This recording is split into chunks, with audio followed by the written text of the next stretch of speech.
Good morning, guys. Good morning, everyone. Good morning, my lovely people of YouTube and the arena.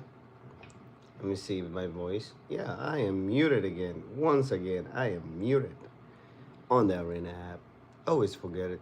Always forgetting it. But all right. The journey of going live on YouTube continues until the new year, regardless of what the markets do. Um, we're just going to show up every day, whether it takes us an hour, 2 hours, and most likely discuss things that are not that controversial, like the markets, right? At the same time, we just do not want to say the markets are, you know, hype the markets or favor anyone against anybody else. We just want to be honest and read what we see across and show people what are you talking about. And just because of that, let's just share screen. Obviously, nothing can beat the Arena app. You can just share your displays, your pages, and um, yeah. All right, so maybe. Oh no, I didn't want to stop. Ah, man. Let's see which one we can share. Mm.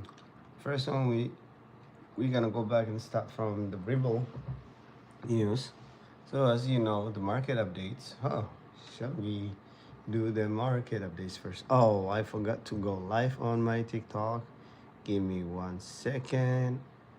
Right here, let me just remind everybody that we are going live again on every platform. What are they talking about? Let me see. What was that warning? My connection is not good. Is that what it's saying?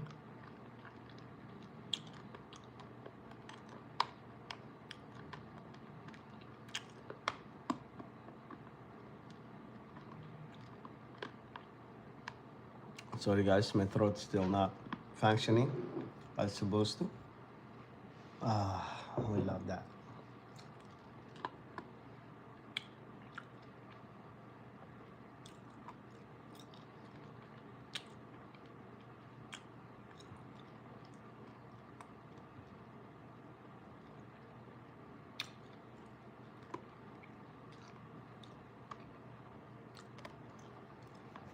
Bismillah. All right, we live on YouTube, on TikTok as well. We live on TikTok, and we live on YouTube, and we are live on the Arena app. Let's go and share this page instead. It's nice how it suggests the web page to go. All right, so good morning. Happy Friday. Well, only my people on the arena can see what's happening to the market and how painful it looks like this morning. Right, overnight we had, in the past hour alone, Bitcoin had retraced about 2%. Ethereum retraced about 2%, coming down to 2,650. We have every major crypto top 10 coming down unexpectedly. No idea what the Fed is. I have not read anything concerning to the market so far. So it's got to be something spooky in the market. No idea what's adding to the market fear.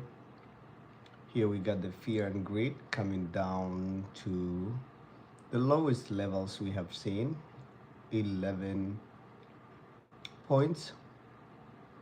So extreme fear major crypto like, markets projects are down. Like when you see Bitcoin going 1 hour 2%, there's something huge going on. XRP going down 3%, Solana going 2%, Doge about 2.6%. You got Cardano coming down to 69 cents. Ooh, dipping down to under 40 cents. That is absolutely insane numbers. Zcash holding strong at $600.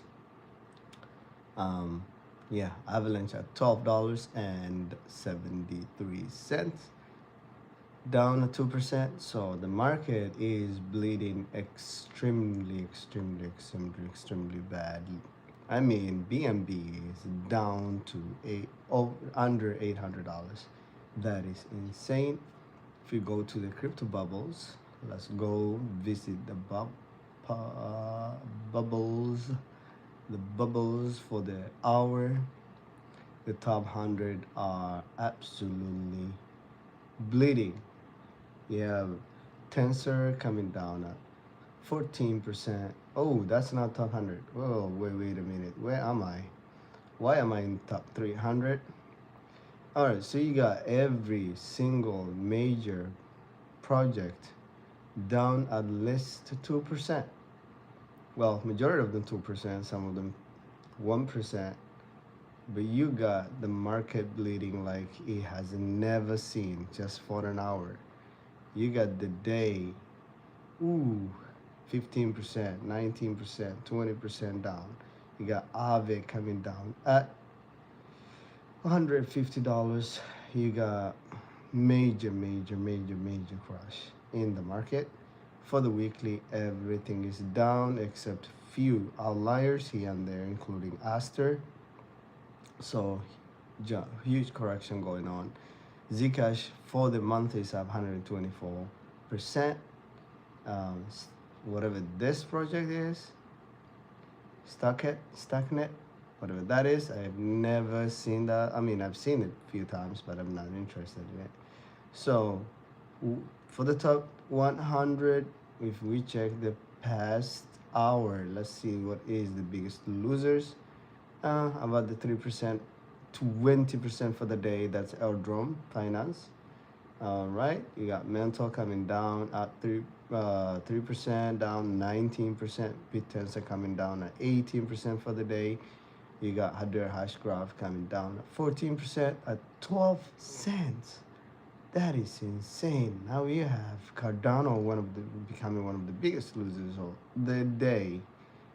All right, coming down at 15%. It's absolutely insane. You got all these numbers, so that's what's happening in the markets. All right, whether you call it is a arbitrage or whether you call it a real concerning numbers, I am not the one to judge. All right, let's go. All right, the Arena people, my people in the Arena app, I am getting better at switching pages this time, so please bear with me. If you can hear me, let me know how everything's going in the screen. Unfortunately, my friends on TikTok and YouTube, I cannot share the screen, but hey, you got me. You know what I mean? People on the Arena do not have cannot see me clearly, so technically, you guys got me. So that's the alternative. All right, you got to watch me all the time. So, all right. So, XRB, like we reviewed the charts on XRB yesterday, and I said there is huge. There's something wrong with how XRB, the tokenomics and the market cap. There's huge. I mean, it's not that big, but there's some amount of insider holders that is still there. For example, like the total market cap of XRP is $111 billion, right? But the FDV of the XRP is 185 billion dollars. So it's close to, you could say it's close to one third. It's more than one third of the price of the market cap. So that is really concerning to me. When you have insiders holding one third of the market cap, they can barely send the entire coin under a dollar. And that has been my concern. And the other thing is the circulating supply that is circulating. It's not the total supply. It is what is already available. When we talk about XRP, it's more than 60 billion coins in the market. Uh, so it's completely crazy and diluted. And I don't know why people think that Ripple can pull together, take over the financial systems of the world. When companies see the difference between 112 billion dollars and 185 FDV, that is concerning to them. They need to know who's holding, where is this money held at. So I'm just saying it. Not that I know anything, but it's something that would have been concerning to me. That's one of the reasons why, no matter what everybody mentions, I don't want to hold something like that. If you compare that with Ethereum, which is second biggest crypto in existence, right? Now, listen to this. Whenever the FDV and the real, thank you so much, Rami, thank you.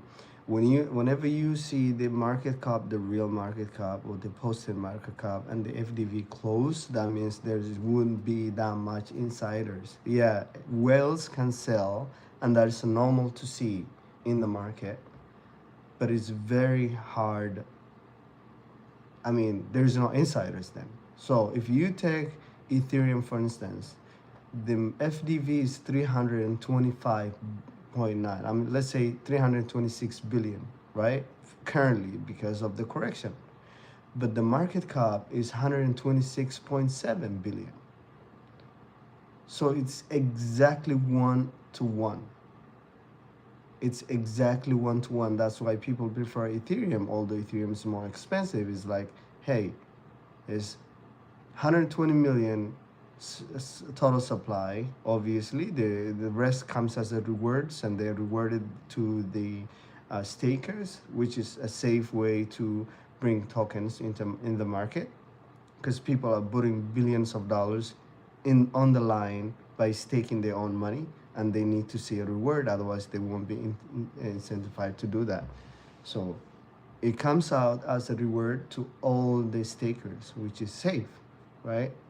They can't even use that. Once you stake it, it depends on what pool you're in and the staking period that allowed for your money to clear out, right? But also there's only 120 million Ethereum available, right? 120 million. And that is the exactly circulating supply. Any other Ethereum that's issued into the market goes as a reward. There is no specific group that's chosen and the rest don't get it. Everybody gets the same, right? The institution has to buy if they want to, they can buy. If they sell it to the market. Right? Just like everybody else. The whales will do the same. It does not mean that Ethereum does not have a whales, because remember, only a few years ago, Ethereum was $100. So everybody who put their money on the line when this thing was cheap, they're holding 100, maybe they're holding 100 to 100 Ethereum. So they deserve to sell whenever they want to sell. That's a normal market activity, right? But when you compare that to what we talked about, XRP, you tell me there is like 1/3 of the money that few people hold. Something that is not like it's 100 million market cap. No, this thing is $113 billion, which got 60 billion coins in the market. You're gonna need substantial amount of money to move the market cap, to move the price. It's not like Ethereum. Ethereum, although it's expensive, does not have 60 billion coins in the market. Well, you may say, oh no, most of those coins are in a wallet held by the whatever, like the Ripple, whatever the founders, you know what I mean? But that's still concerning. If they hold majority of the coins, they can sell the majority of the coins at any time. You may say, oh no, they won't sell. Why not? Why not? What if they're forced to sell because they have debt that responsibilities to take care of, because they signing, they meeting with the president, they doing all these activities, and everything requires money. Where are they getting the money from? That is coming out of the coins they hold. Well, who's keeping the price? Is the retail prices, buyers that are buying every single day.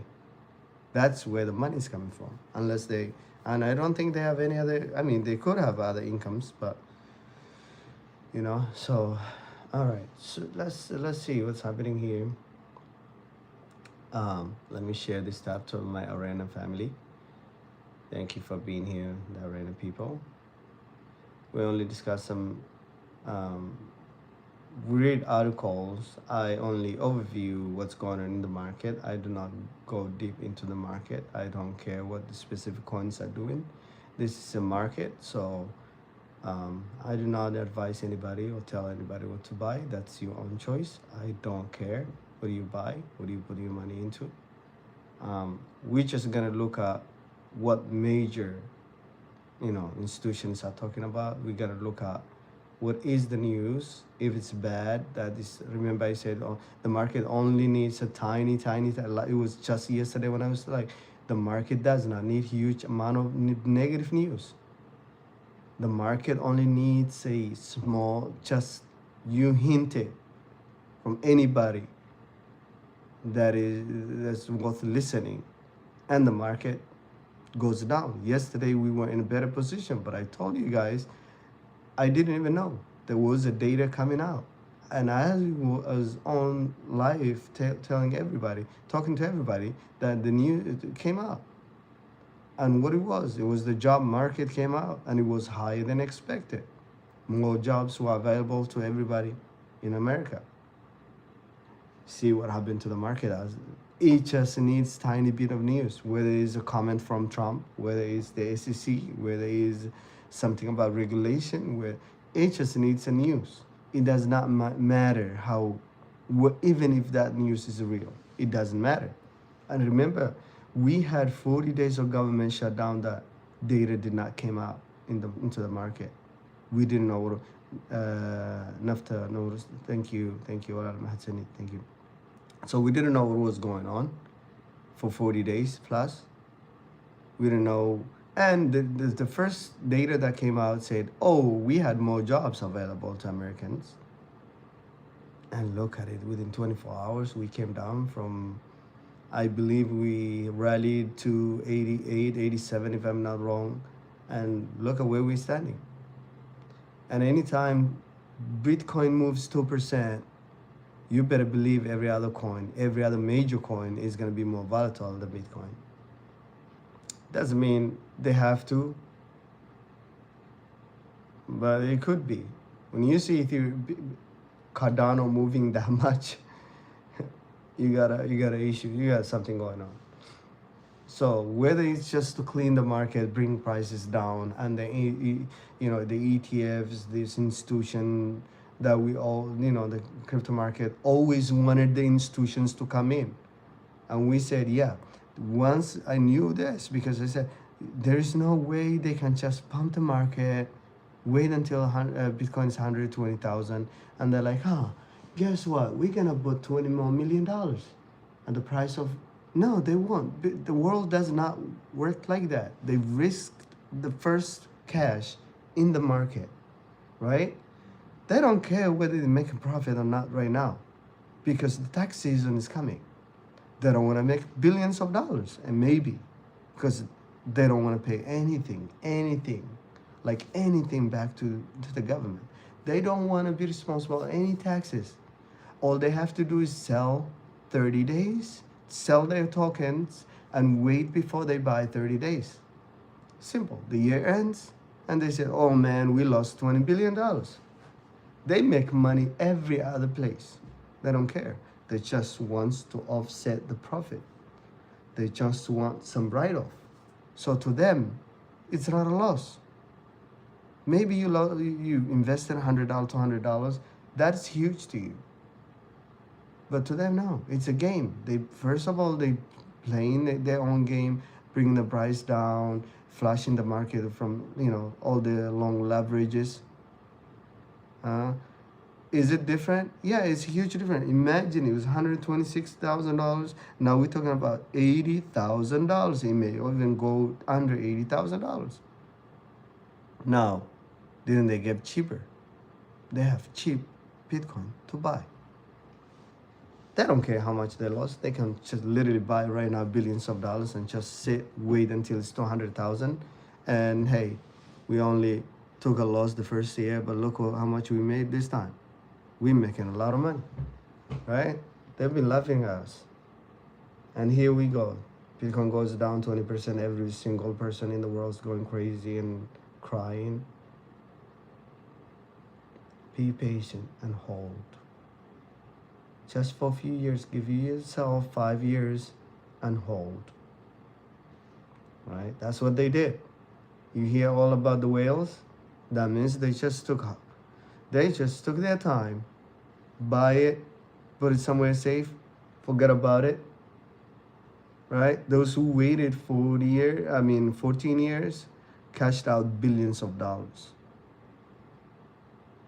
Right? You may see on sale like, man, no, they're not scamming. Man, when they bought it, maybe that was the only cash they had. Imagine risking, and the market situation was not the same. The websites that we have was not the same. The data we have was not the same. BlackRock was not in the market. Michael Saylor wasn't even there. He hated Bitcoin. The US government, we didn't even know how much they hold, right? Despite all of that, they took their money and they bought it. They put it somewhere for 14 years. And now you're saying they don't deserve that much money? Well, you can only guess if you bought gold for your wife or maybe sister or maybe yourself. You bought gold like 10 years ago, 15 years ago. You know how much gold is worth today. Have you made a wrong decision? Can anybody tell you, oh, no, you scam people because you bought that gold 14 years ago, 20 years ago? Technically, it's not realistic. So that is, look the long term. You take calculate risk. You start a business, it's a risk. You did not start a business to be profitable in 6 months. No, for that 6 months, you just want the business to maintain itself. You want to see, the business not taking extra money out of your pocket after 6 months, after a year, maybe after 2 years. You're gonna have an issue if the business is not paying off, right? So look for the long term, not immediate reward. Anything that gives you immediate reward isn't worth it. Trust me. You go to the gym, you're not gonna see anything for the first month. You're not gonna see anything for the second month, and that's if you go every single day. You're not gonna see any changes for the first 6 months. But you're tired, you're going there every day, you are questioning yourself why you don't see results, but results don't show up. Keep doing the same thing every day. Keep doing the same thing for 2 years. Keep doing the same thing for 3 years. Now we're talking. Now you're seeing the results. Now you're seeing the change. Now you're seeing all the muscles you wanted, the shape of your body that you wanted, right? Because you became disciplined, you became educated, you became, right, comfortable with whatever you're doing. You don't care if you're slacking one day because you know you can push the next day. You learned your body and how it acts. You learned how you eat, right? There's so much psychologically going on. That's the same thing. When you hold for long term, you see the crashes. You learn how to control your emotions when everything crashes. You see all the pumps.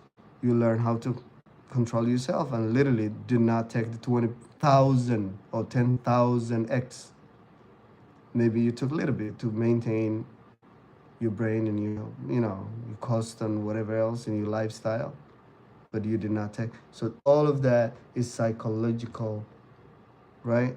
And this is the same thing. They putting you through something you have never seen in your entire life. That's psychological pain. You seen a year ago, a month ago, it was 126, and you're looking at it today, and it's 80 something. You're going, why did I get into this? But you are not thinking, oh man, they really, is it only 80,000 now? Let me put another $200 in there. Why? Because it's what it gets into what's called dollar cost average. Now you first buy 126. Maybe your second buy was like you thought 100,000 was the place to bounce back, and then it went back to 90,000, and then it comes down to 80,000, and maybe it's gonna go 70,000. Maybe it's possible to see Bitcoin under 40,000. Why? Because only 2 years ago, 2.5 maybe, where were we at? Remember when this current bull market started, Bitcoin was under $16,000. So something that moved from $16,000 and went up to $126,000. What is the return if you bought it when it was $16,000? Right? You did not 10x, but it was close. That's what I'm telling you. It was close. You $15,000 to buy one coin, or 16,000 turned into 126. How many of those can you buy when it goes back to 40,000 if you sold it at 126? When they were buying it at $16,000, there was fear in the market. Everybody was like, no, the banks are going down, the exchanges are going down, it's so much, no, don't put your money, this is a scam, blah, blah, 2022. We all know how everything was, right? People were going to prison, companies were going down left and right, prices were crashing, there was no single green day, right? But these people took their good money, 15,000, 16,000, or maybe $800 Ethereum, and they put their money in the market, and they just sit down for 2 years. They have $126,000. That is the proper way to take risk. Now, when you're buying it today, you know you're buying too late. You know you're buying a market that's already overpriced, extended. We're standing like we were talking about, oh, there's 1 month left, 2 months left until the poor market is over, before the October mess started, right? So you need to understand that's where we are. All right, no more discussion out of that. Let's go back to the real stuff. Few articles before I don't want to do long. Today's Friday. I want to take it easy. I don't want to do long session today. I just want to read few, if I can read, because today I'm under caffeinated today, so I don't have the enough coffee. The caffeine I need to operate this morning. Remember, it's not even 7 a.m. for me. So XRP, what's going with you, XRP? Let's see. First look. Okay, Rebel CTO David, whoever that name is, Float Native staking a concept. As recently shared by the market analyst Diana, Rebel CTO David has hinted that XRP later could be gearing up for significant evaluations, even floating the idea of implementing native staking for the first time in history. And that would be a good thing if they do, right? Remember, we said 60 billion tokens in the market. Something that is, the market is 116, if I'm not mistaken, $billion. 60 billion coins in the market, right? Diluted. So they need a way to lock up as much coins as possible, buy it from the market at this point, Ripple, because the price is up. buy it from the market, lock these coins up, let everybody, find a way to let everybody stake their tokens, and then reward them. That's the only way. That's what Solana is doing, and Solana does not have 60 billion coins in the market. That is what Ethereum is doing. And remember, Ethereum only got 120 million coins in the market. Whatever else they issuing as a rewards. So you got a lot to do. Yes, you have the hype, and you got every person in the world believes that XRP is gonna be $100 or even $1,000. Good luck to you if you believe that delusion. But hey, have you ever asked, why is Bitcoin struggling with only 2 billion market cap? Why? And it has 21 million supply. 21 million supply. Imagine if you said that something that has already, not the total, already 60 billion coins in the market would go to $1,000.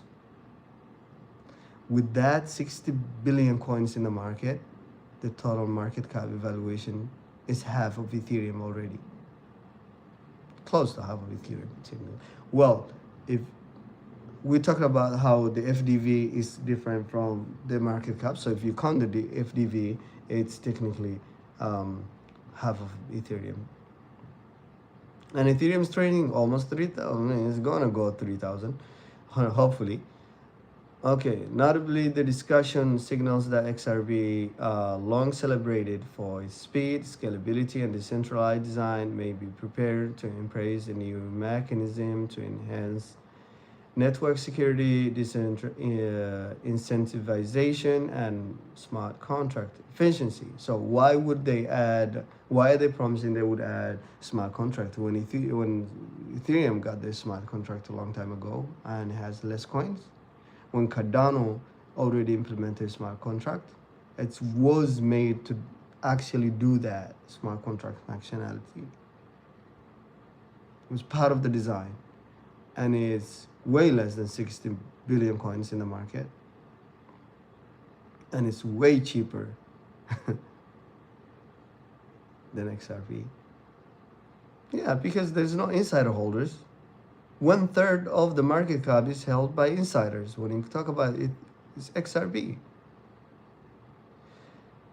They held last 14 years that money, and they won out. Some of them won out once they are in good profit.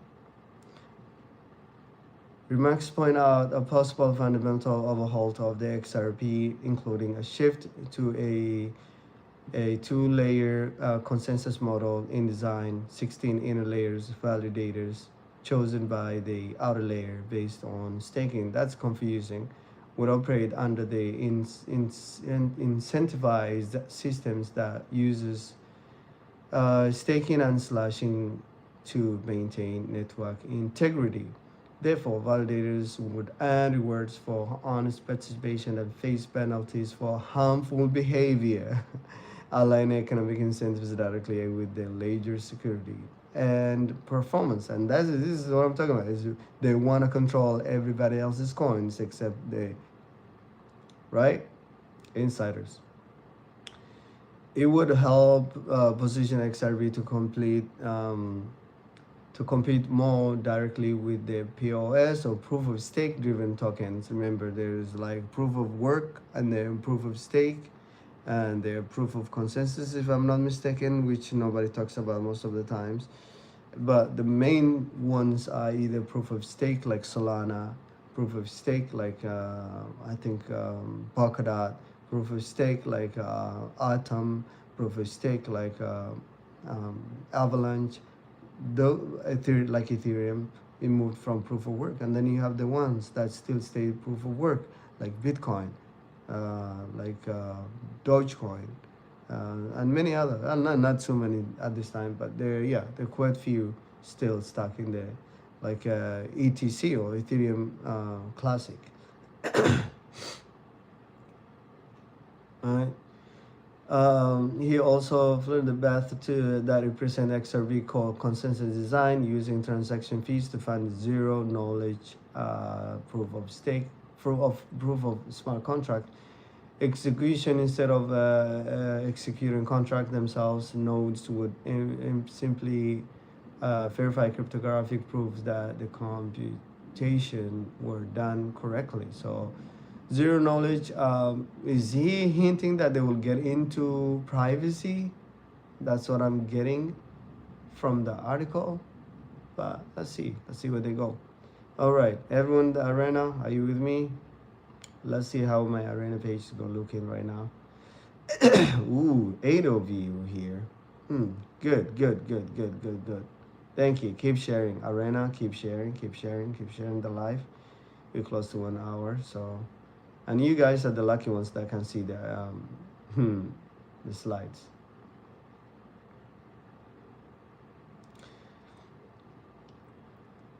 All right.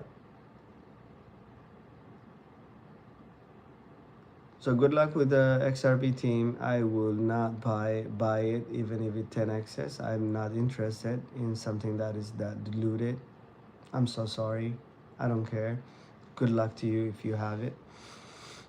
Senators challenge Selig on CFTC staffing, independence, and crypto oversight mission. What happened to my site today? The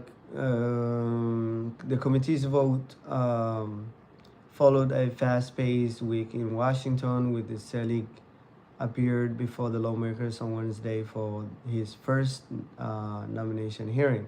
Senate pressed him on whether the CFTC is adequately staffed to take on its expanding role. The agency currently has 543 full-time employees compared to 4,200 at the Security and Exchange Commission, or SEC. Ooh, that's huge. 4,002. These guys are like, nah, we can do it in 500. Okay, even though as both chambers of Congress advised, advanced the bill that would give the FTC primary oversight of crypto spot market. As whether the agency needs more funding, Selig declined to comment, saying he would assess the situation once confirmed. Several lawmakers also raised concerns about the agency political makeup and independence, noting that only one commissioner is currently seated.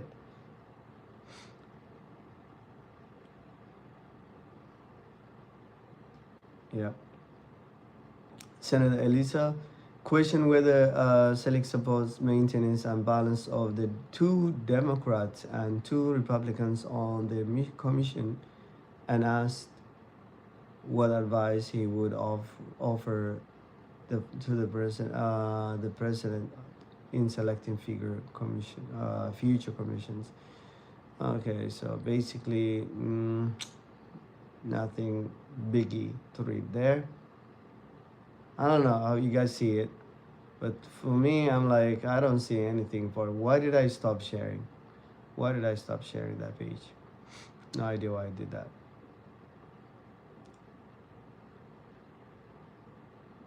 So, I don't know which one am I on. Let me see the article.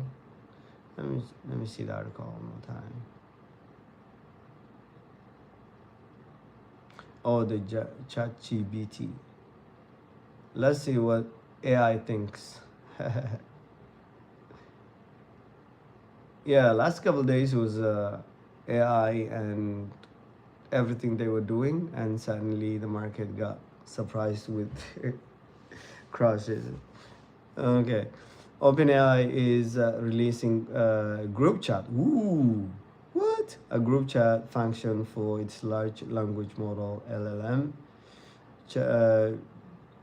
ChatGPT is purchased in purchase. What? In phases? Oh, in phases. What am I talking about? Expand early access only a week after piloting the feature in the Asian and Pacific markets. ChatGPT developer announced the global launch on Thursday in a post on its official blog, confirming that users on free, Go, and Plus, all tiers, and Pro plans can now collaborate inside shared conversations on both mobile and website. Group chats are starting to roll out on mobile and with for logins. And I still have a little bit more time. For login JetGPT users on JetGPT Free Go Plus and Pro plans in Japan, New Zealand, South Korea, and Taiwan, OpenAI wrote on its blog page, promising the feature will reach all logged in users over the coming days. A group chat takes ChatGPT beyond one-on-one use cases. Ooh, interesting. Per OpenAI's, what am I seeing today? Feature announcement, the new tools allows up to 20 participants to exchange messages in the same threads, with ChatGPT available to help analyze or respond when needed. So basically, come together, talk, discuss, whatever, and then here you got somebody and the ChatGPT listening to you and kind of like analyzing and responding to any research or findings or whatever, like helping you out basically. Hey humans, you can't do that, let me show you a better way to do it. All right, here's what I think is right. All right, ChatGPT can summarize long exchanges, service information, assemble options, and or answer direct questions. However, users must tag the model when they want to respond. So basically, they're saying it's like a person, you're asking them to intervene on, or maybe say something about whatever you're discussing. Right, OpenAI is like, it knows what the conversation is, but unless you you invite it to respond, it won't just respond. Which OpenAI says helps prevent interruption in heated discussions. Yeah, I want my AI to be quiet until I'm done. Let's fight first and then we ask solutions. The system also allows the AI models to react to individual comments using emojis or references reference a user's profile to make the system feel more natural. So it's like this guy there sitting, Mr. ChatGPT, and then they'll give a emoji or whatever, right? Describes him, and you're like, hey, so and so, what do you think? Interesting world. To start or join a group chat, there's a people-shaped icon that appears on at the top of. I wonder, is this only specific for? Why don't we just check it? Let me go to ChatGPT. I wonder if it's specific. I thought it was specific to groups, like if you have a company or whatever you want to them to discuss with you, or but it's like, oh, new chat. Is this okay? Hold on. Ooh, start a group chat. I already have that function. Create a group chat. Guys, I'm gonna share this with you guys. So this is what it's gonna look like. Please ignore my profile. My oh yes, it's a specific group, because once you open it and then you tap the group chat, it gives you this link which invites others into. So you're basically going to let them in the chat.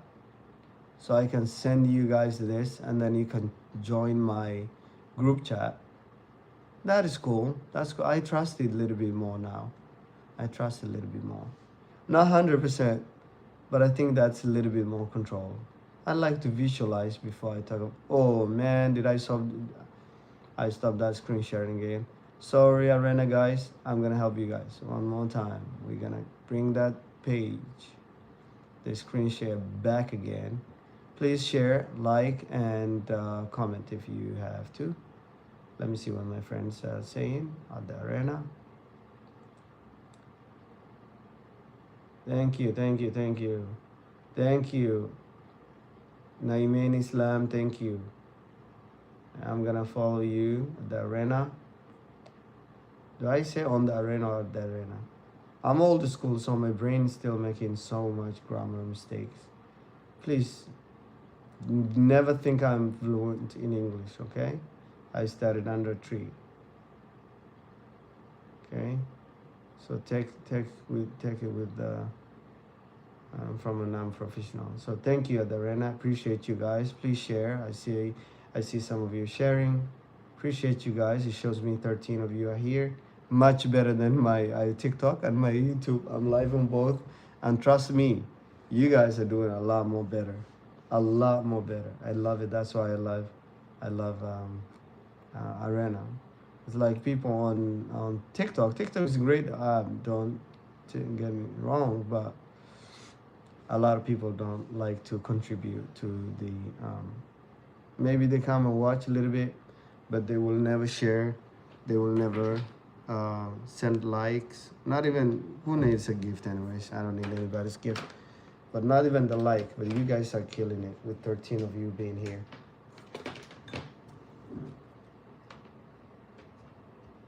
All right. Sorry guys, I forgot to plug in, so you guys would have been gone no time. All right, so basically it's a really nice feature. I like it. I already have it. Go check it if you have it. Go to ChatGPT, and then in that page right here next to your icon, you're gonna see that group thing. You click that, you create the group chat, and then you send to your friends. It's a really nice way, because if you're planning travel together, it can give you really good advice for, looking at cheaper flights. Remember, you can ask a lot of things with ChatGPT. Will make it easy for you, like flights and rentals, and maybe whether it's a car rental or hotels, or maybe closed restaurants and stuff like that. So go see it. I haven't used it. Not sure if I can use it because I really don't have a group to share with, but you guys feel free. Now that feature is available. Okay, when you join or create your first group chat, you will be asked to set share a profile with your name, basically. Okay, username and photo to everyone, and photo, so everyone knows who is in the conversation. Open and explain. If the user adds someone to an existing ChatGPT generates a duplicate as a group so the original one on one exchange is unchanged. Invites can be shared through a link, which is the link that we saw, and the same link can be forwarded to others. Group members can remove others, which is really good. So basically, the group members are in control, not the ChatGPT or the AI. That's basically what they're trying to tell us. Like, hey, we give you this, use it, so we can collect all the data that we want. Feed us the data. We'll give you control, a little bit of control. Basically, that's what they're telling us. All right. Enough about the AI. I thought about something else. I was thinking it was giving us some different news, but hey, nothing wrong with that. Man, I'm learning all the cool ways to share stuff on the Arena. Like literally, you don't have to go back to stop sharing screen, share this page again. No, you just click that, and then it switch the it gives you share to this tab instead, and then you just go to that tab. It's a really cool feature. Oh, this is what I thought I was reading. AI predicts the 3 asset sector poised to dominate in 2026. So 2026. That's the news. I want to see what AI thinks. That's kind of the like, oh, this is moving to 100% getting. No, no. What if I am exit liquidity? Sorry, but not buying that. Right? But I want to see where growth is coming in before growth starts actually. Put a little bit of risk in there and see if that was actually um, the right thing to do. Okay, after a turbulent 2025, the year's financial landscape looks dramatically different. Uh, Gold has seen what is that? What is this? Has been okay. Gold has been the standout asset of the year, while Bitcoin has suffered one of its weakest performance since the earliest phase of last cycle. Yet today's volatility is quietly laying the foundation for what could become one of the most competitive asset races of 2026. That's if we come back. As investors shift their risk profiles, man, it's moving fast. There is no way we already. Let's check the market.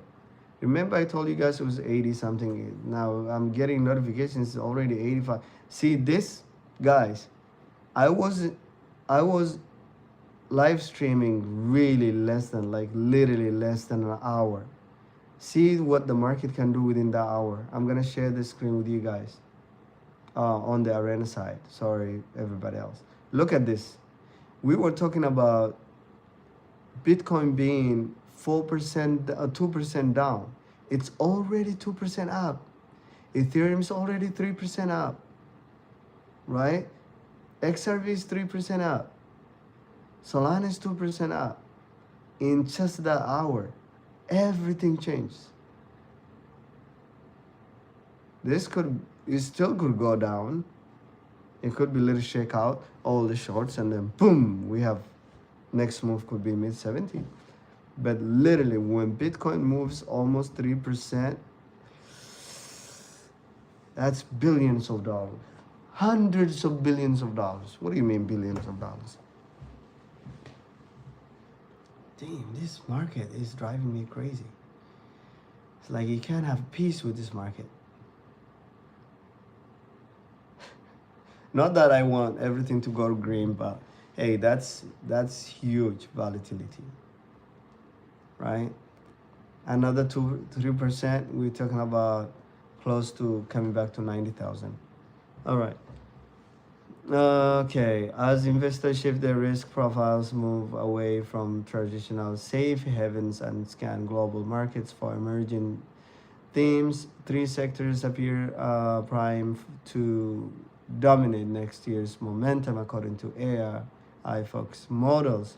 Crypto markets prepare for a post-correction rebound. Bitcoin sharp decline, briefly touching 88,000. Has this been a long time ago. What is he talking about? 80? We were below 80, around 80,000. What? 88? Huh? When did you write this article? 20. So it wasn't long ago, but the market moved substantially within that short time, basically from 88 to where we are with even the 3% I just told you. This is crazy. Scary stuff. Okay, with weakening U.S. dollar and heightened geopolitical uncertainty, decentralized assets are becoming attractive again for investors seeking alternative to traditional finance.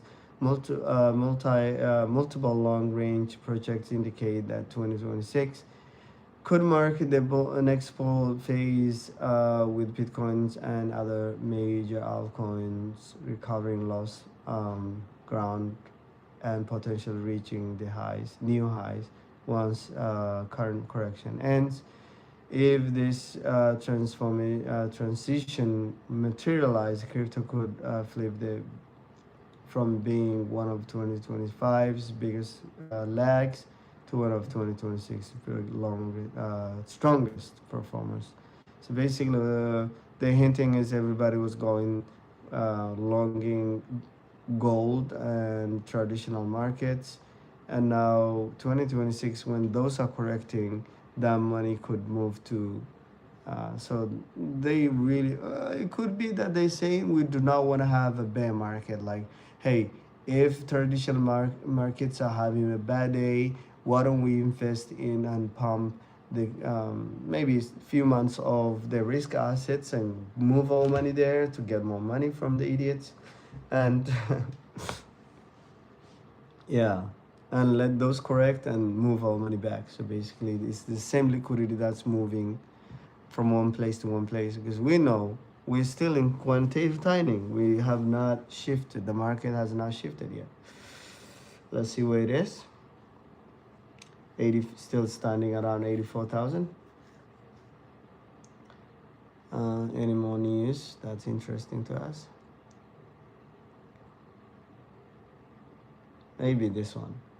Maybe this one. I don't know when they wrote this one, but it seems interesting. Okay, crypto Black Friday. Bitcoin stock at 80,000 for the first time. I remember I thought last Friday would be the Black Friday for crypto, but I think the arbitrage was last night. We could still go to 70, and we were talking about, hey, 70 is the Black Friday, but hey, today's Friday. If this pump is not real, then we could expect low 70 by Sunday. I'm just gonna be honest. Don't expect this market to go up unless the real buyers, the real money thinks it's oversold. As long as they think there's a way to still more room to go down, they will go down.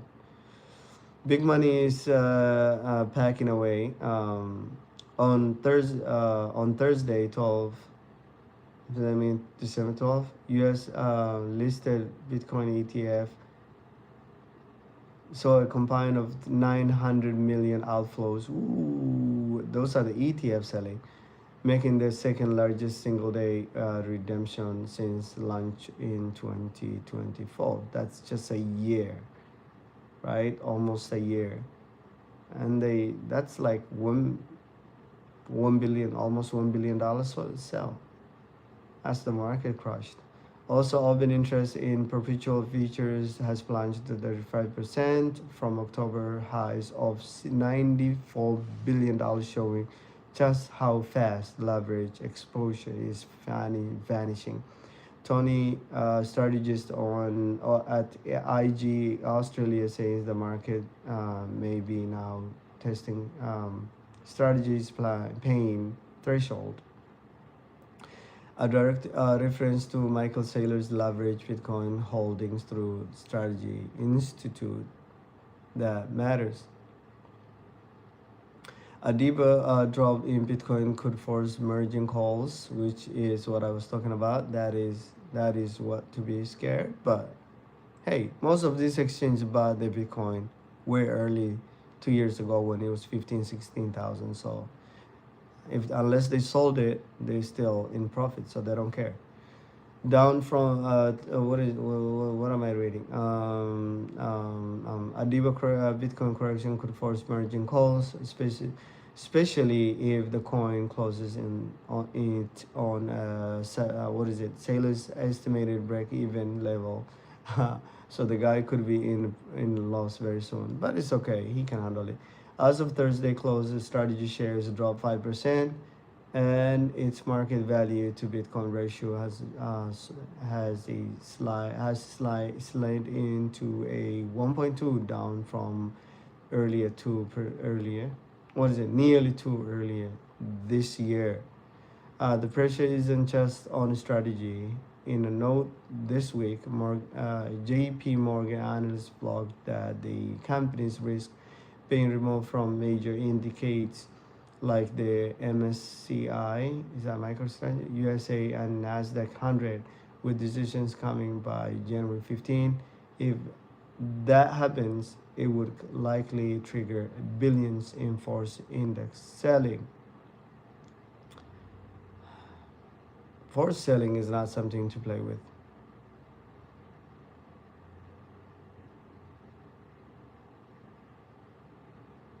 All right. Nothing new. Nothing new, but it seems it was recently written. It says about 8 hours ago. That was not a new one.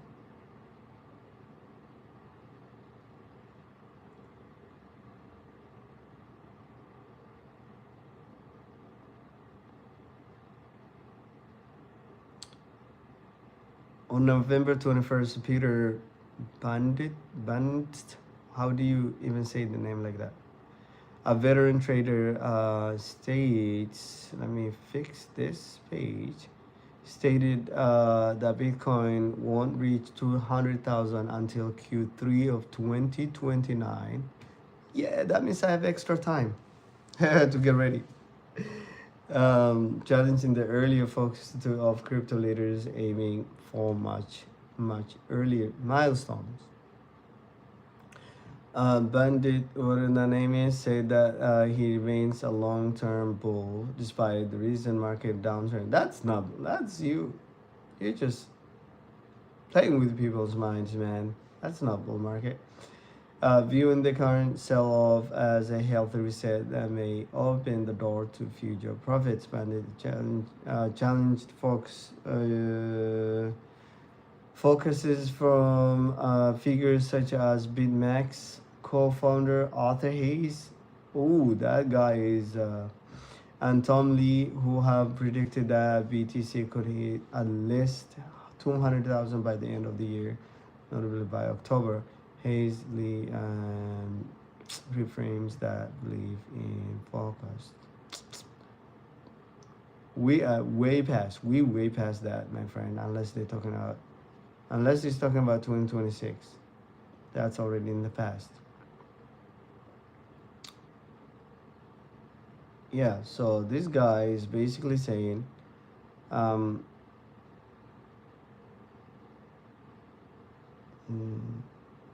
that everything Arkin Fest was talking about, Michael Saylor is talking about, um, Arthur Hayes is talking about, Tom Lee is talking about, that we could see 200, 300, 400 before the end of next bull run.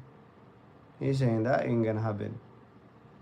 2029, which is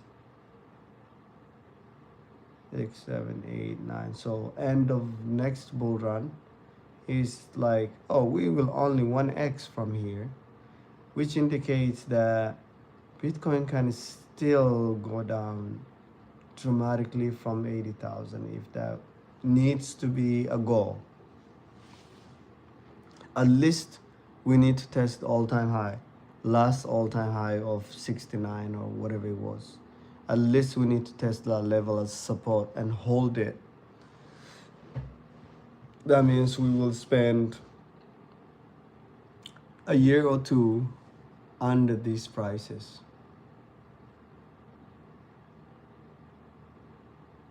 So that's scary stuff.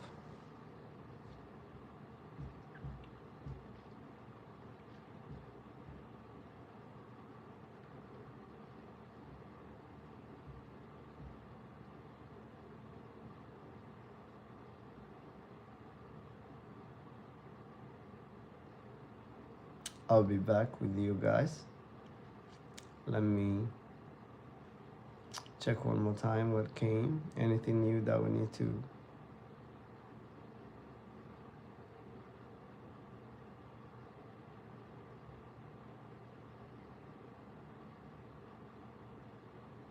Imagine all this, all this is happening while ETFs are launched left and right. It makes me think there is something else we do not understand. There are other things that is manipulating the market and the prices. Something, right? With all these positive things that are happening, ETFs being launched this week, last week, coming weeks, regulations being passed, clarify, tax, whatever, right? All of these are going on, yet we see the prices just stuck. Makes me think that something else is in play. That's why I still keep my whole idea of, hey, yeah, the ETFs, a lot of the BlackRocks and BlackRock, the amount of Bitcoin BlackRock holds is something to worry. If they try to sell 800,000 Bitcoin, well, that would be another story. If Michael Saylor sells MicroStrategy Bitcoin holdings of 640,000 Bitcoin, right? If the government US government sells the 200,000 Bitcoin it holds, right? So they're big, huge players that are still not indicating they are selling, but they could sell. Make no mistake, they could sell, because once the ETFs are cleared, once they're in Wall Street, right, and they already brought the price down, like I said. What is wrong with me today? I forgot to put the charge on my phone. So one of my phone was about to die. What am I thinking? Silly me. Let me keep charging this one as well.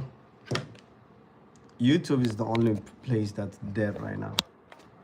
Okay, guys, on TikTok, go ahead and find the link on top. Subscribe to my YouTube if you can. If not, no worries. I forgot to mention that. Obviously, there's only one or two people on my TikTok, so I don't really worry about what's happening there.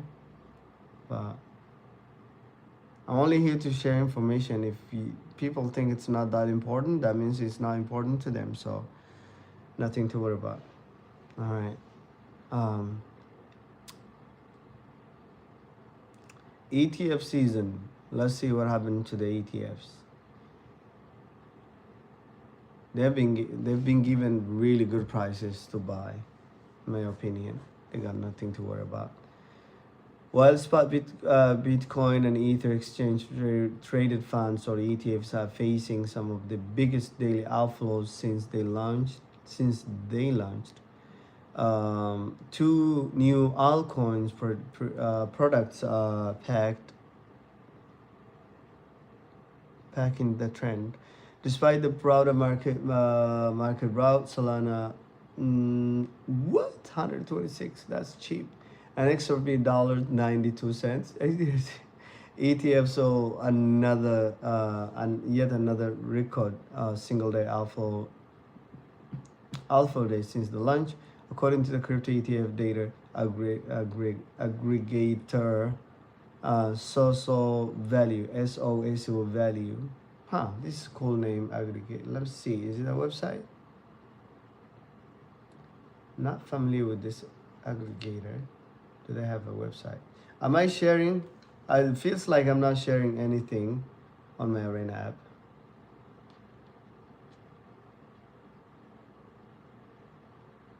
Oh, I was not sharing, was I?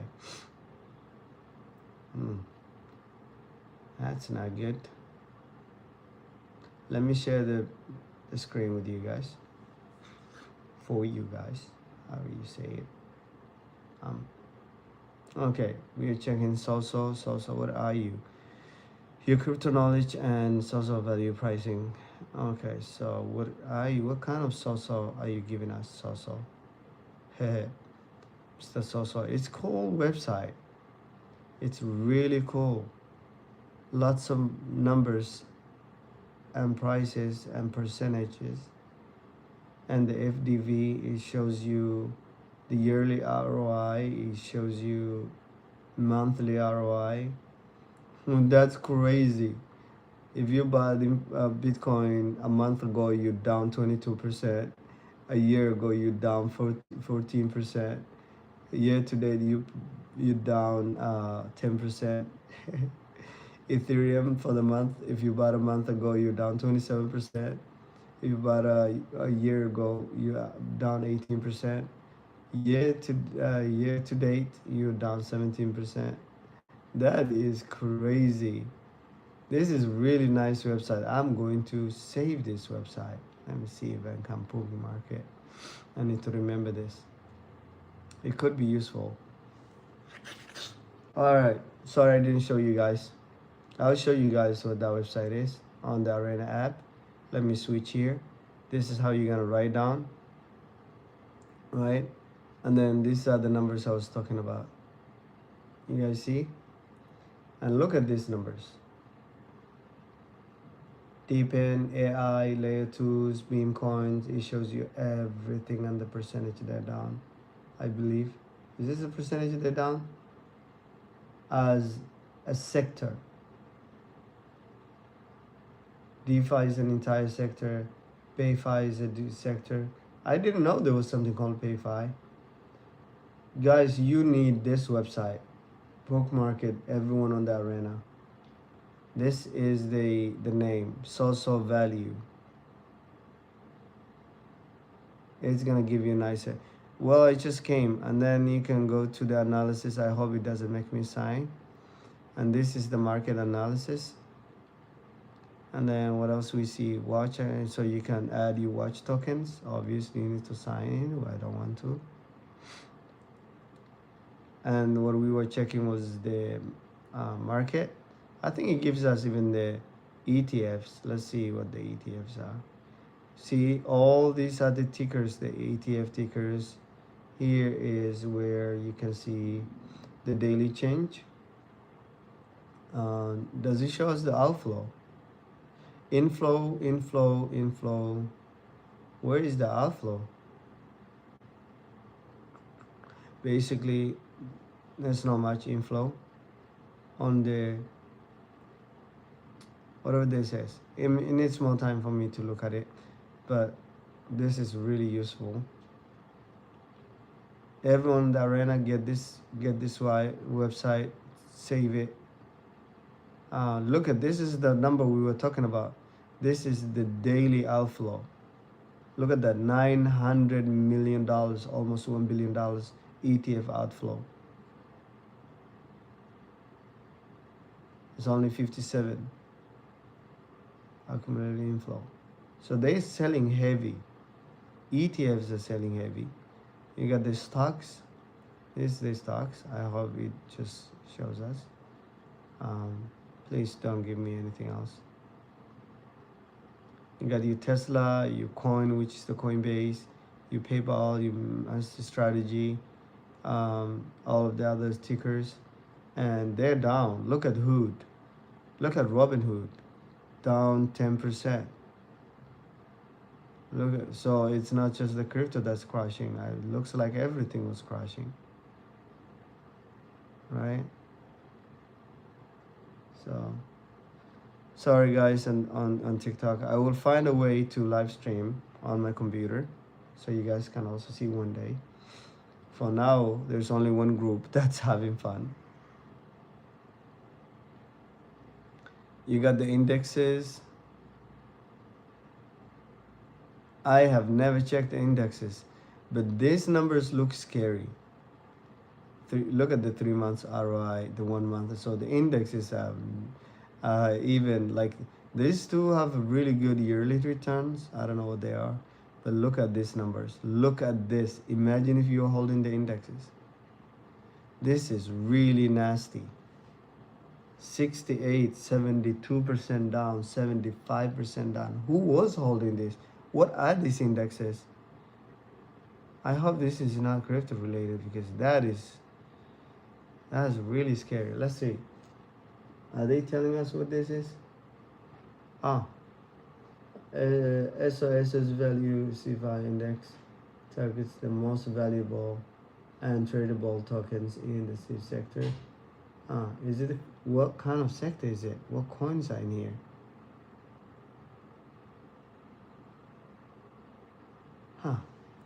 It's I would read about it. You guys can read about it by going to this website and checking those numbers. Welcome to Soso Value Crypto Daily. They Essential investment have research. AI. I think that's the AI crypto night reader. I mean, a news night reader. That's cool. That's cool. All right, let's continue. We know what SOSO means now. That's good thing about it. Just whenever you see something a company is mentioned and you go ahead and look at it, it tells you more information. Maybe it's a new company that you need to pay attention. That's why I read articles. Maybe it gives me some stuff that I didn't know, right? Something maybe a new launch, maybe undervalued company, maybe, and then you go look at if they have a ticker, if there's, you know, go do your own research. That's what they mean, doing the research. It doesn't mean you will always understand. Sometimes you just read the information and then it won't click. But a lot of times you would have broader understanding of what's going on in the market. Man, this need to end. How long am I here? How long am I here, guys? I don't know. 2 hours? I don't know. It look 76 minutes on my YouTube page. So I'm getting tired. So, guys, while we were here, we saw the market rebound a little bit to 3%. It's gonna correct again, I believe. It's still up 2%, so not bad. Yeah, it's either a good shopping time or it's good time to even lose extra, but you won't lose that bad because people lost from 124,000. Good morning. Very good, very good. So, okay. The inflows are coming substantially. Data shows that Solana base. Oh, I think I jumped something. ETFs have yet a record single day outflow day since the launch, according to the crypto ETF data aggregator SSO, which is the one we checked. This makes the two altcoins ETFs a rare green marks in otherwise red ETF landscape. So they could be. Let's see if those. If we check at it, and then we go back. Let's see. Are they listed here?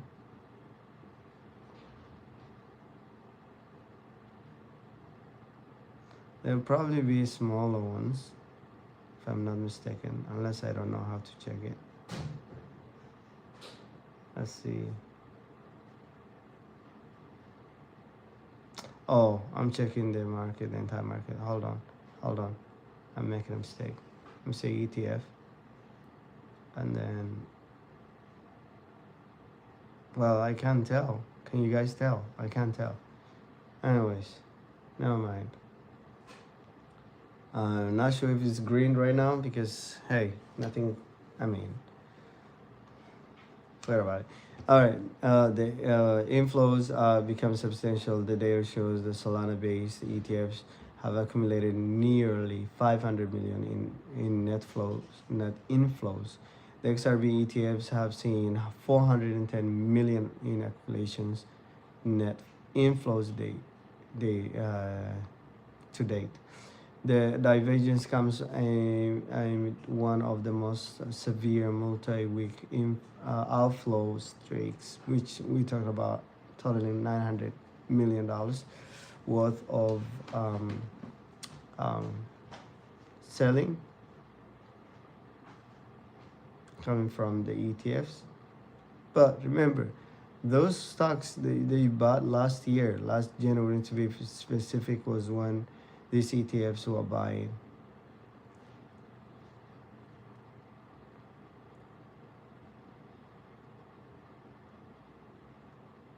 Okay.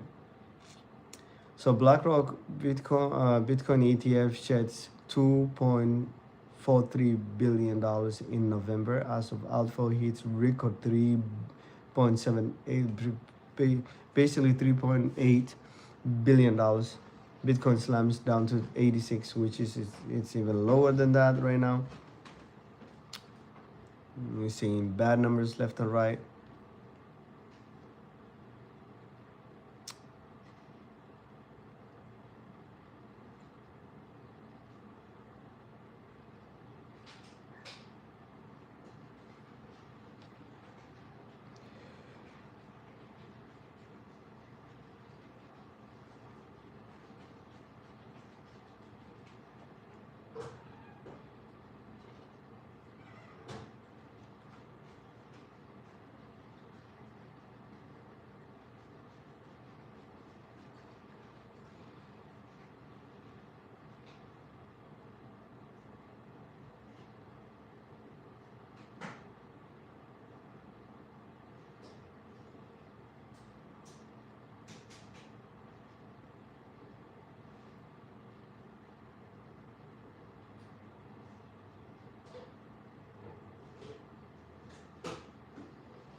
Okay.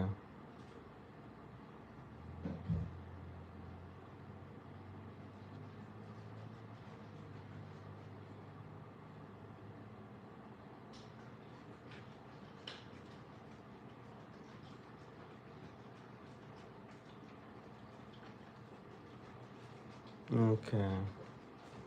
Let's see what else is here.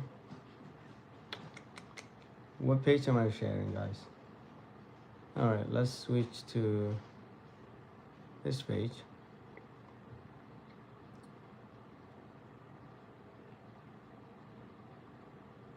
All right, let's see what this story is about. It's still about, who's selling, the market's down, blah, blah, blah. Most of the news is just like regarding what's happening. Everybody, trying to tell you market's down, trying to be the best article that will capture everybody's attention, Um, so there's something called FG Nexus. Let me research. Let me look at this company, what it is, because I'm not familiar. I don't want to know. I don't want to read something I don't even know what it is. Okay, who are you? Okay, it's building a US public company dedicated to Ethereum accumulations and on-chain yield generation capital markets. So it's basically buying Ethereum company. Now we know what it is. Nexus has sold Ethereum for $32 million to fund a share buybacks after its stocks plummeted 94% in a month, highlighting the deepening net asset value NAV crisis among the digital asset treasury companies. Ooh, so they're trying to do buybacks by selling the Ethereum they promised to keep buying and holding. See, that's called a forced sell. They literally had to sell those shares, coins, to save their share.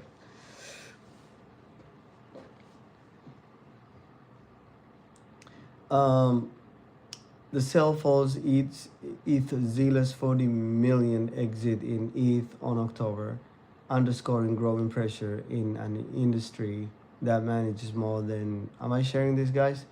More than $42.7 billion in crypto assets.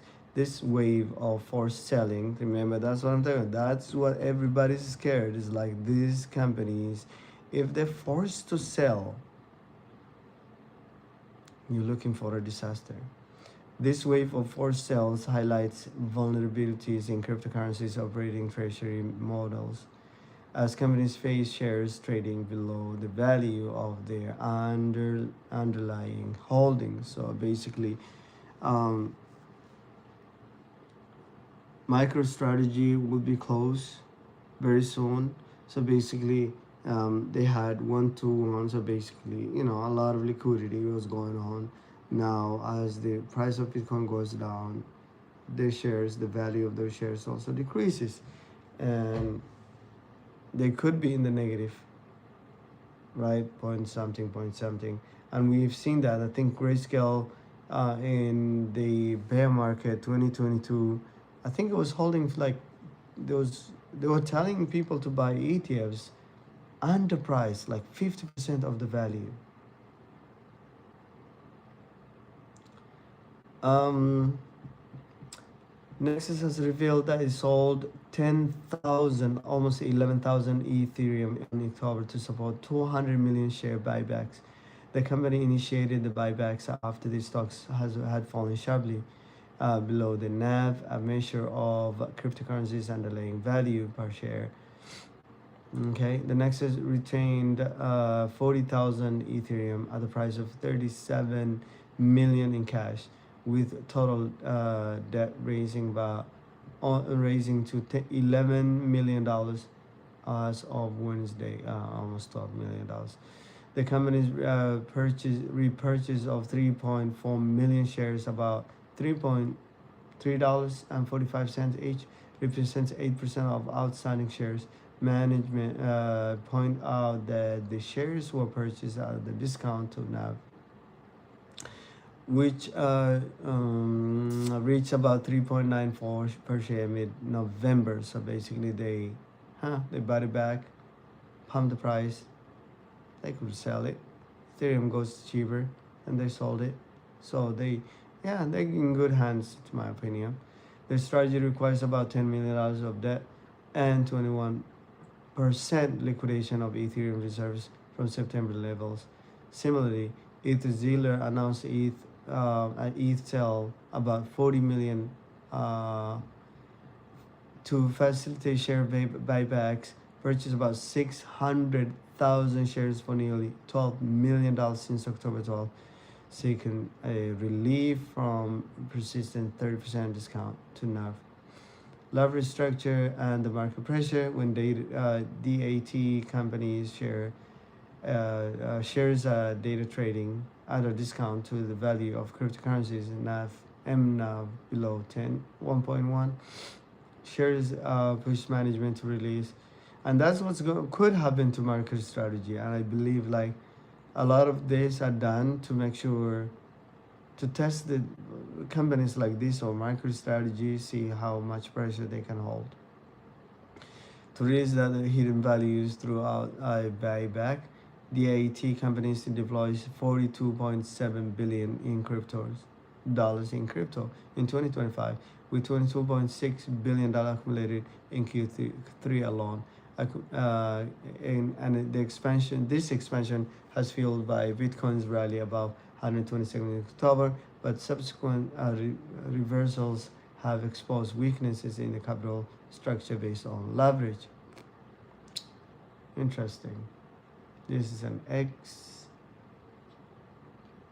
Let's see the X news is that we supposed to hear. No, come on. That's not what I wanted. Be nice, computer. Okay.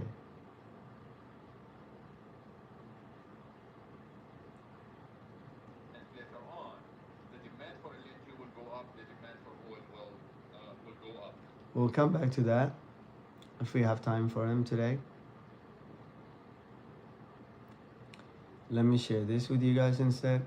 Let me go fast because I want to end the live. Bitcoin panic sale deepens the smart money season opportunity. All right, make it bigger so I can read better. Bitcoin sinking under 85,000 mark as has unleashed a wave of fear across the crypto markets, dragging sentiment levels not seen in months. The fear and greed index plunged to below 10. I did not know that has triggered the headlines about a confirmed bear market and renewed predictions of collapse towards 60,000 Bitcoin. That would be the nightmare. But behind the nose and liquidations, data points out a far more nuanced picture of what's happening and who is really buying short term. Pain is masking long term positions instead of focusing on the price targeting and panic.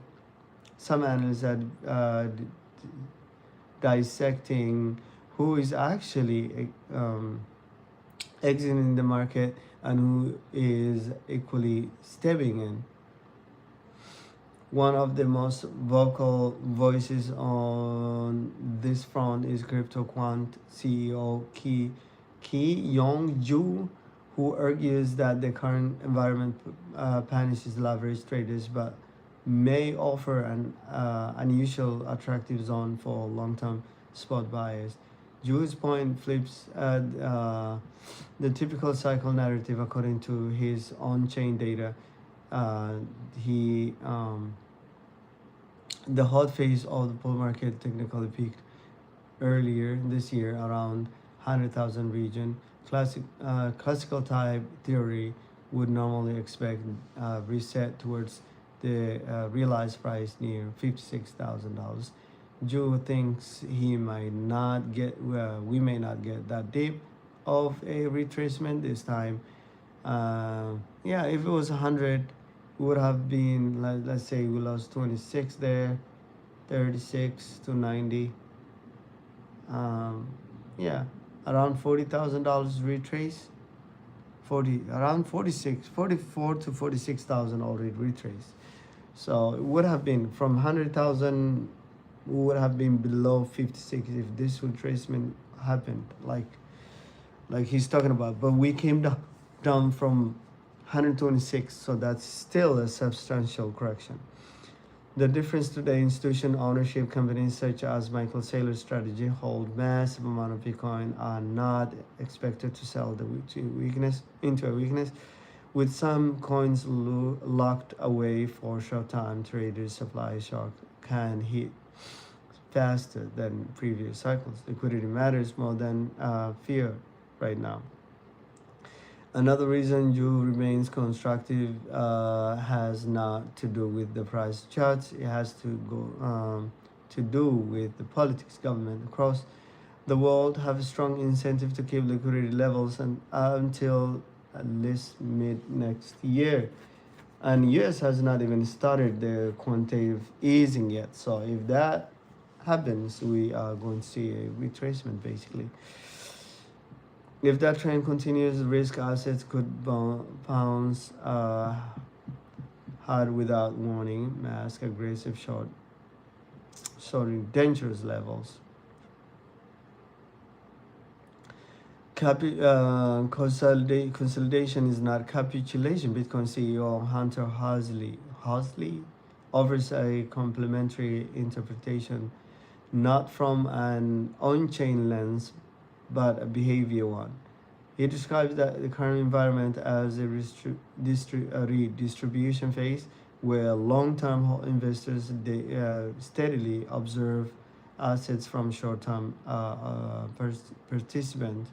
So the short-term are selling, they're panicking, they're crying, but there are people who are always buying and holding. The dynamic symbol. The investors existing now are usually the ones who entered late or without conviction. They just buy because they think they will be millionaires, basically. The ones accumulating now are those willing to make current prices their pace. So basically, they're like buying now, and they kind of expect that this to be wherever the base, like it could go to 100,000, it can trace back to 120 or 110, right? And they're like, hey, we bought 80 to 86,000. Hey, we're okay. Our liquidation could be 56, 60, 50,000 if they leveraged, low leverage to 3%. If they straight buying it, they're just holding it. They don't care. According to Halsey, current dip ultimately strengthens the market structure because it reduces the number of investors who are panic at volatility and increases the number of holders who treat Bitcoin and other major assets as long-term positions. All right. It's been long. I need water, don't I?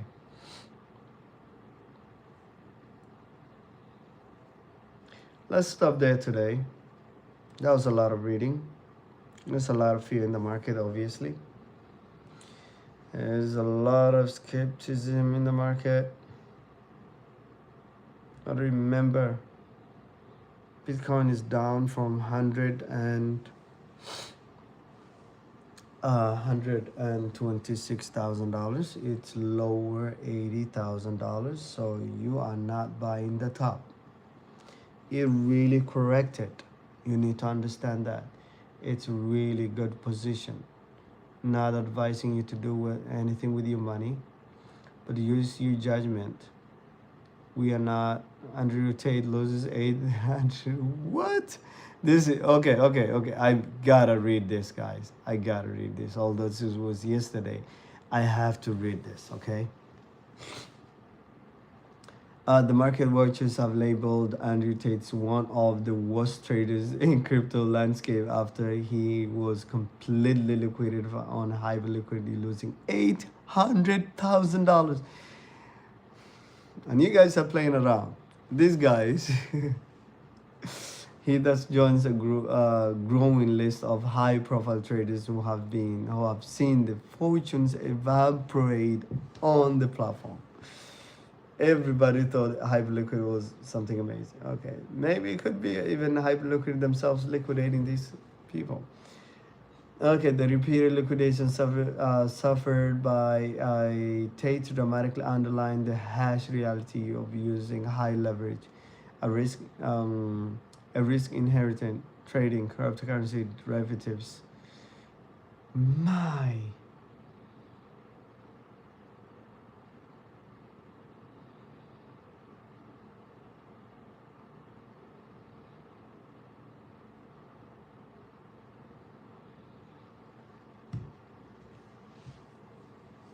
$800,000. The guy lost eight. Andrew Tate, come on, where is the? Okay, Tate's trading history is characterized by a pronounced volatility and almost always negative results. As early as June 2025, he had lost 597,000 on Hyperliquid as the situation did not improve either.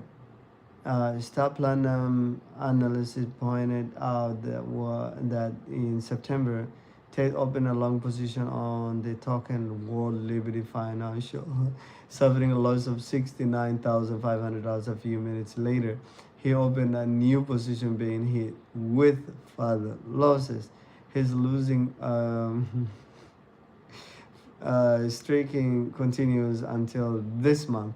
On November 14th, he was liquidated again, this time while holding a long position on Bitcoin with 40x leverage. The guy is mental. The liquidation cost him $235,000. Congratulations. Wow. He did well.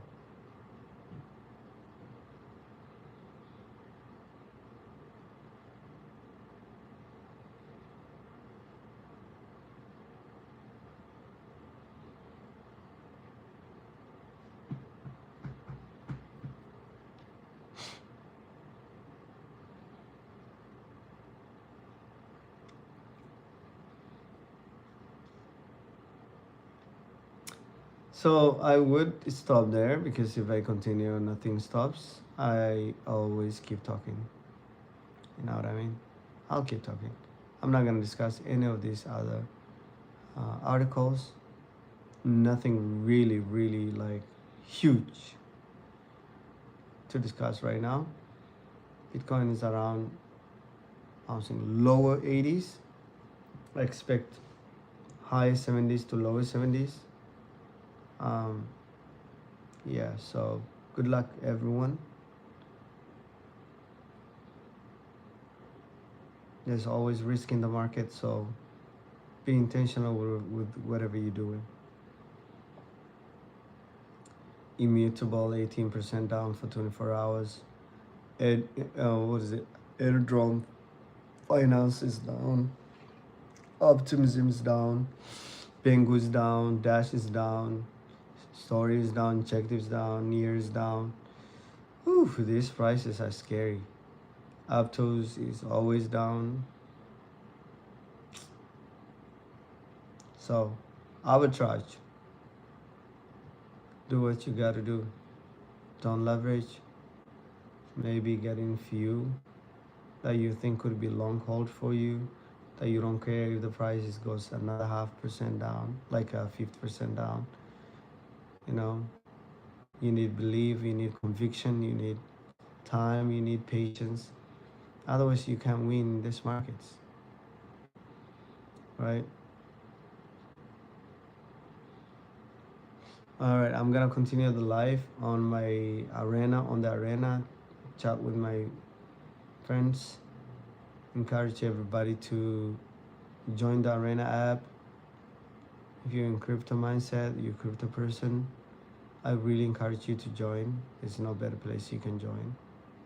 We love the arena, right? It's a new social app that has, you can build apps, you can do so many things. Unfortunately, I cannot show you guys because I can't screen share on TikTok right now unless I'm using my computer, and the camera on my computer is terrible.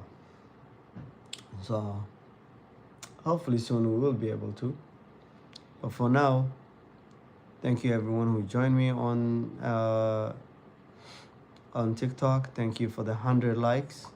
Damn, so many people joined and I only got 100 likes. That's how much you love me, my people. Appreciate you guys, by the way. Everyone who came on YouTube, appreciate you guys. We're building that YouTube. So if you're watching me from TikTok, visit my profile and join my YouTube if you can. Again, it's a long marathon. It's the same patience that I was talking about. You don't have a community doesn't mean you will always don't have community. Unfortunately, every community interests few things. If you're talking about politics or you're insulting people, a lot of people will have came and supported you in today's world. But I chose a different path. I talk about finances. We read articles, and hopefully, as our knowledge increases, we can see what else we can share with our people to help them become more educated in these markets. But other than that, go ahead and do what you got to do. Go ahead and win. Go ahead and take risks. Go ahead and educate yourselves. Don't sit. Do something that's good for you.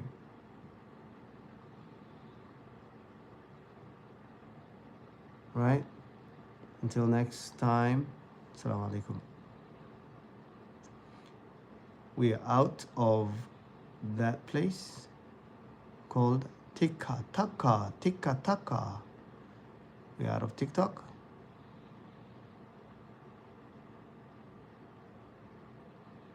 All right.